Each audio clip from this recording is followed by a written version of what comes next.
Good morning, folks. This is Greg Judy, Green Pastures Farm. Today we're reversing the cow herd, going back the opposite direction they normally go. That's because we didn't have any water in the creek. The creek's dried up. First time that's happened in a long time. But we are in a very dry period. I know you can't tell by looking at the grass. Isn't that pretty? This is part of Johnny's work. So we moved there was just pretty much brush here, about starting where that tree is, up on the hill. And I'll go to the tree because there's a lot of trees up there. And yeah, about right up there.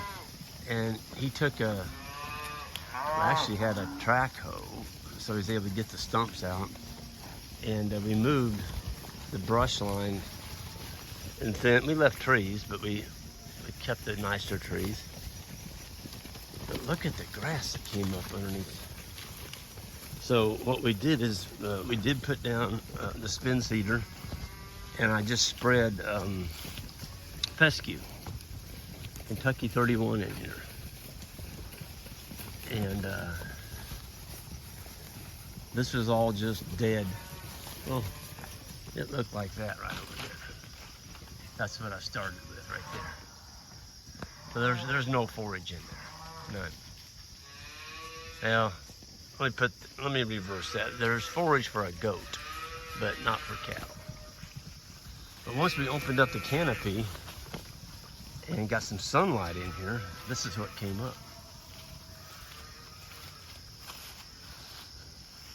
And we unrolled hay. So we took the Greg Judy bale unroller, fits on the back of our ATV. And I think on this farm we unrolled 9 bales. Johnny, we were just talking about a while ago, Isaac and I, we basically doubled the amount of grass just on this one field by going all the way around it. And then down on the bottom down there where the creek is, there wasn't any grazing down there. There is now. We took out all the great big thorn trees and cedars and junk trees and left the nicer ones. All these cows are spreading out. They got some really good grazing here. Yeah, we just keep missing the rain. So thundered. It thundered last night, and I say missing the rain. We got I think it was a 1/16 of an inch is what we had. So.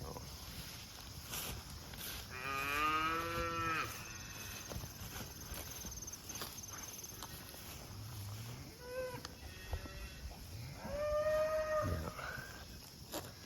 But, by and far, this is a whole lot better than a lot of people that are in the really, really bad droughts. I feel for those folks in parts of Oklahoma and southern Missouri that just got burned up. Some of those folks are starting to get some rain now. Boy, there's that pretty one. Whew. Golly, she's so fat she can hardly walk. That's all on grass. Can't get him too fat on grass. I guess you could. If you don't make them work. What I mean by that is if you take the calf off at 7 months and just give them all the grass they can eat, they can get pretty fat. And then they be, a little trouble at calving possibly, but our cattle have to work. What I mean by that is we don't wean the calves. So the cows have to take the calf through the winter on the fat on their back and their tail head. And some cows can't do it. Most of them can. When we started out, we had to get rid of several that couldn't. There's a piece of brush that Johnny knocked out. There's still a ribbon hanging down there. I tied ribbons on the trees that I didn't want to take out. Boy, there's a nice conditioned cow. I think that's a ribbon. No, it isn't. I thought it was. It's just a tree limb hanging down. I take a white ribbon and tie on the trees that I don't want to take. That way Johnny, when he's pushing, he can just look for ribbons.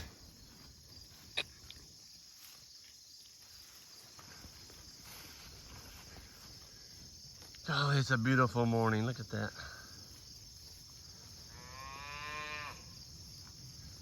Got the clouds in the background. That's west.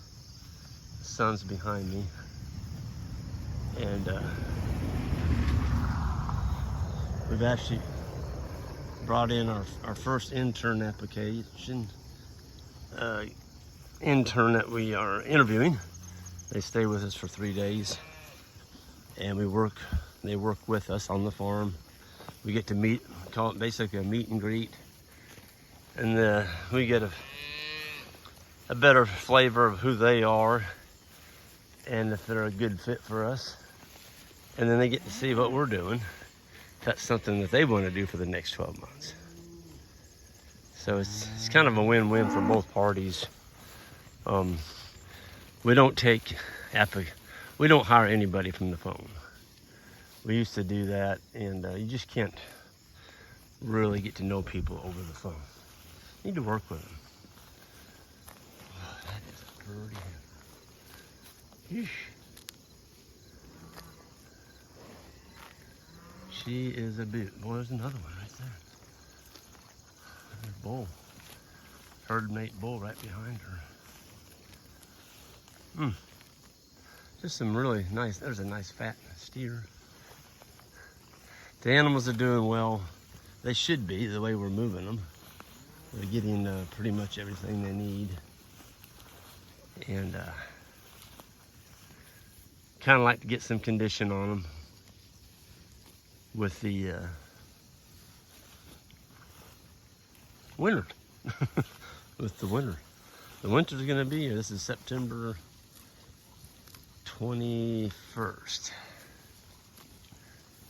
And we can usually expect to get some pretty cold weather toward the end of October. So we've got about 30 days left. And we're praying that we do get some rain. That'll really help us grow some winter stockpile. But you know what? We're gonna manage, plan for what you want, manage with what you have. So that's what we're doing. There is gonna be some cow-calf pairs, fall cow-calf pairs. We're gonna be auctioning those on our website. I'm not sure exactly. Isaac and I have got to go over our list and see, but I'll be making a video about that, and that'll be posted on our website. These are fall pure blood South Pole cow-calf pairs, and we've always had, several that have calved in the fall, and some of them moved up, some of them kind of stay right there in the fall. So they've got some pretty nice calves on them. Of course, they'll be young calves. They're born in September, August, September, and but you know, I like these calves because they come out. You don't have a lot of issues with them, and they come out small, and then they do that right there. I used to work for a fellow, actually grazing cattle for him, and he liked seeing a big old calf come out. 80, 90, 100-pound calf, and most of them that came out, I'd say over 50% of them were dead. And I weighed one. It was 120 pounds, and I really got on him. I'm like, what are you doing this? And, well, you got to have a big calf. I'm like, well, big dead ones don't weigh very much at weaning time. And so I would rather have a 60-pound live calf and then let it get a hold of mama and some grass and grow out and do something like that right there. Now you've got something to sell. Otherwise, all you've got is coyote food or a compost pile. You got to compost them or dig a hole or something. It's just, there's no money there. It's not the way to stay on the land.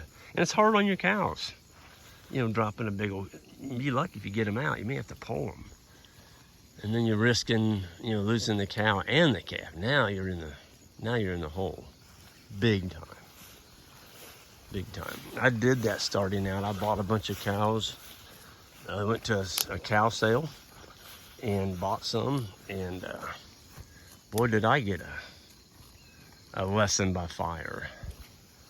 Over half of them I had to pull, and I lost, I think it was 3 or 4 cows. One of them stayed down for like 3 weeks. I kept carrying water to her, feeding her, and she was paralyzed from getting the calf out, and she never got up. And let me tell you, folks, that just leaves a really raw taste. If I hadn't been so hard-headed and eager to learn the cattle business, I'd have stopped right there. But I love the land, I love the animals. I knew I wasn't doing it right. And that's what we teach at our grazing schools, is to do it right. It doesn't cost any more to do it right the first time. Do it right the first time. And when I say it doesn't cost any more, it's going to save you thousands and thousands of dollars. Putting in the right water, the right fence, and starting with the right kind of livestock. Otherwise, it's just a very expensive learning lesson hobby kind of thing. So I'm going to get out of here, let the cows fill up this morning, and we're going to go move the sheep. And everyone have a good one. Hit that subscribe button on the way out if you would. Thank you all.